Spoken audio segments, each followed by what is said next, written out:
Halo semuanya, kembali lagi bersama saya Rian Muhammad Ramdhani di sekolahmr.com. Jadi di video kali ini kita bakal belajar ke bab 7 karena kemarin kita sudah beres di bab 6. Bab 7 itu adalah garis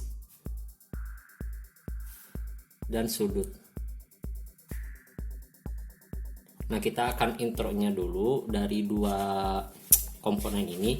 Garis dan sudut itu kita sudah masuk ke bab geometri. Geometri itu apa? Biasanya ada garisnya, ada bidangnya, ada sudutnya. Nah, kita akan fokus dulu di garis dan sudut untuk kelas 7 tersendiri. Nah, hubungannya ada beberapa komponen. Yang pertama ada titik,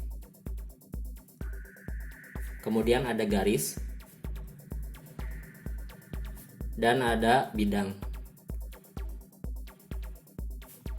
Nah, dari ketiga komponen ini memiliki hubungannya tersendiri. Yang pertama, misal titik terhadap garis. Yang pertama, titik terhadap garis. Contohnya, misal saya punya titik, misal di sini A, kelihatan. Kemudian di sini ada B.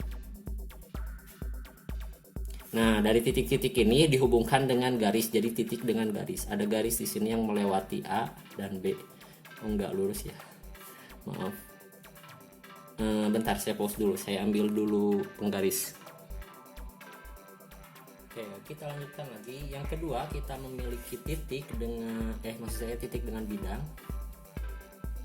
Yang kedua adalah titik dengan bidang. Oh ya, ini dulu belum beres. Titik dengan garis. Jadi titik dengan garis itu ada dua. Yang pertama, titik A itu berada pada garis. Misal ini garis C. Kemudian ada titik A yang berada di luar garis titik C. Jadi ada dua kemungkinan. Yang pertama di dalam garis, yang kedua di luar garis. Kemudian titik dengan bidang. Kalau titik dengan bidang juga sama dengan garis. Misal saya punya bidang alfa, ini bidang saya yang alfa. Nah, kemudian ada titik di mana titiknya adalah A. Nah, ini berarti titiknya berada di bidang alfa. Dan kemungkinan keduanya yaitu titiknya berada di luar bidang alfa. Yaitu misal saya punya titik di sini. Nah, ini di luar titiknya. Kemudian yang ketiga, kelihatan ya? Yang ketiga saya punya hubungan antara garis dan bidang. Kalau garis dan bidang itu ada tiga. Yang pertama saya tulis dulu garis dan bidang. Yang pertama misal bidang saya ini. Kemudian di sininya ada garis B. Ininya alfa lagi lah. Bidang alfa berada titik B berada di bidang alfa. Atau titik lagi, garis garis B berada di bidang alfa. Kemudian yang satunya lagi pasti ketebak, yaitu garis B berada di luar bidang alfa. Nah, garis B nya berada di luar. Nah, dan satu lagi, kalau khusus untuk bidang, dia ada satu kemungkinan, yaitu di mana garisnya itu menembus bidang alfa. Jadi misal ada titik di sini lurus ke bawah, tapi dia menembus sampai ke bawah. Nah, ini misal B. Jadi di dalam garis, di dalam bidang, di luar bidang, dan menembus bidang. Yang keempat ada titik-titik segaris. Titik-titik sebidang dulu lah. Titik sebidang. Kalau titik-titik sebidang, dia ada titiknya itu bisa banyak. Misal ada A, ada B, seperti diagram Venn, ada C, ada D. Nah, seperti ini.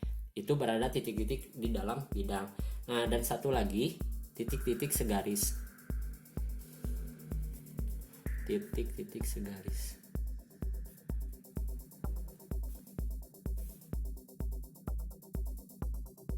Nah, untuk titik-titik segaris, misal saya punya seperti yang di atas ada A, kemudian di sini ada B.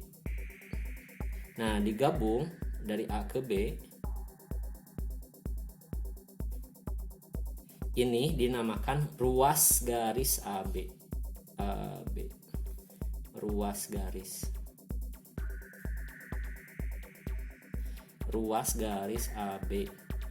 Nah, ada satu lagi, misal kalau saya punya titik di sini A, kemudian di sini B, kemudian garisnya itu melewati ini A kan ya, ini B. Nah, dari A itu awal, kemudian menuju ke B, tapi dari B itu terus melesat ke sana, terus panjang. Nah, ini bukan ruas garis disebutnya, tapi sinar AB. Sama kebalikannya juga, kalau misal saya punya di sini B, di sininya A, kalau ada garis dari sini ke sini, nah dan melewati A terus ke bawah, ini disebut sinar. Tapi bukan AB lagi karena berawalannya B, berarti BA. Paham ya? Kalau ini AB dari A ke B, kalau ini BA dari B ke A. Itu yang disebut dengan sinar. Terima kasih, semoga kalian paham. Assalamualaikum warahmatullahi wabarakatuh. Jangan lupa nonton video berikutnya, oke?